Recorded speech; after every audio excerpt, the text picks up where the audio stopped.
L'actualité nous emmène aussi au Niger, sous tension depuis un coup d'État militaire qui a renversé le président élu. La France, ex-puissance coloniale, a commencé à évacuer ses ressortissants. Ils sont au moins 600. L'Allemagne et l'Italie conseillent à leurs compatriotes de quitter le pays. Rien d'officiel pour les Belges, qu'ils sont quelques 110 sur place. Éric Destiné. Voici Niamey, la capitale du Niger. Dans cet hôtel de la ville, Anthony Garcia voit le bout du tunnel. Ce ressortissant français en mission sur place devait rentrer en Europe mercredi, mais suite au coup d'État et à la fermeture de l'espace aérien, il était coincé dans le pays. Quand la France a annoncé l'organisation d'une opération d'évacuation, cela a été un soulagement pour lui. On nous a demandé de prendre juste un petit sac avec le nécessaire, parce qu'on ne pourra pas prendre la valise. Dans l'après-midi, une centaine de personnes se sont réunies à l'aéroport international de Niamey pour attendre le premier avion d'évacuation envoyé par la France.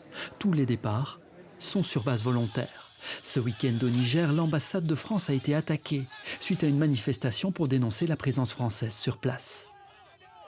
Il y a eu des incidents graves, violents, organisés, préparés contre notre ambassade dimanche. Nous ne voulons pas prendre de risques pour la sécurité des Français, c'est normal. Le président de la République a décidé cette nuit de procéder à cette opération. Au moins 600 Français se trouvent au Niger. Les ressortissants d'autres pays européens pourront aussi quitter le pays s'ils le souhaitent. 110 Belges sont actuellement sur place. Certains ont fait une demande formelle d'évacuation. Ce journaliste français, lui, a décidé de rester.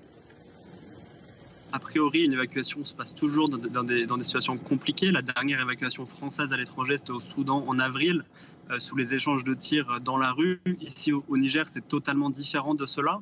Depuis dimanche, en fin d'après-midi, il n'y a plus aucune manifestation, plus aucun mouvement de foule dans la rue. Les rues sont très calmes, on peut circuler. En fait, les gens vaquent à leurs occupations.